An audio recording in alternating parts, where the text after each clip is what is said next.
Ahoy from Praha, y'all. This is where DJ goes. And today, we're in the Czech Republic. We just got to Prague and we had to catch a cab because the Sprinter's in the shop. And if you saw my Alps video, you know why. And since we have a few hours, we're off to be tourists for the day.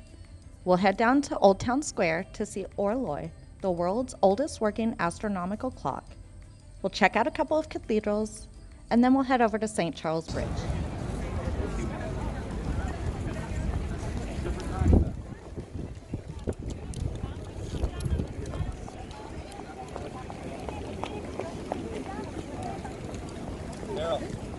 I think it's about to go off.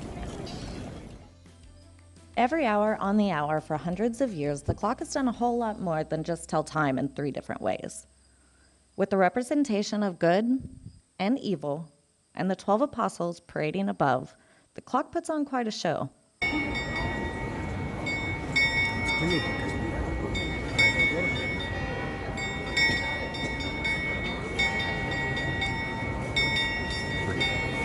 That guy's ringing the bell.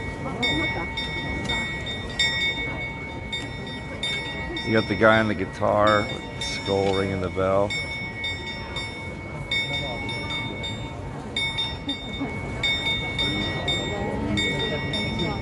That guy's looking around.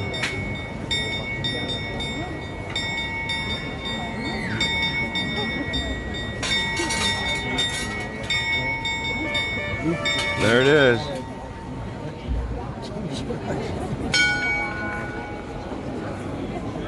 That's it. That's what all these people came here for. See that? And Hogwarts. So it's not Hogwarts, but it's actually the Gothic Church of Our Lady Tin, which has been the main church since the 14th century, and it's probably Europe's most Gothic church. And then there's the Jan Hus statue.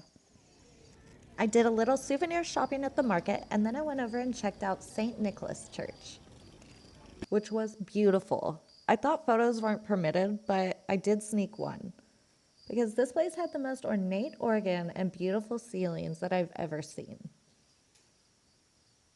From there, we headed over to Old Town Tower and St. Charles Bridge.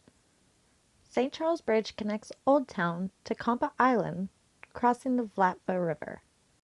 The St. Charles Bridge is a stone bow bridge with 16 arches, and construction was completed in 1402. But legend says that Charles IV laid the first stone in 1357 on September 7th at 5:31, and my nerdy little heart loves a good palindrome. And on one end, Old Town Tower stands tall, telling its story, where not only has it withstood major flooding, but also major battles nearing the ends of the 30-Year War. Notice the lack of ornate Gothic detail in the back of Old Town Tower. But down both sides of St. Charles Bridge are 30 statues. And I would have loved to have seen all of them. But all of the people had my anxiety on high. It was cold, and I was getting hangry. We caught a cab back to town and we chose Duck and Goose Restaurant Husenik and sat back by the wood fire stove and enjoyed a great meal. I had the beef and root veggie soup and the dumpling plates. And I'm obsessed. And y'all, if you're into statues of people you've probably never heard of before, Praha is the place. This town has statues literally everywhere.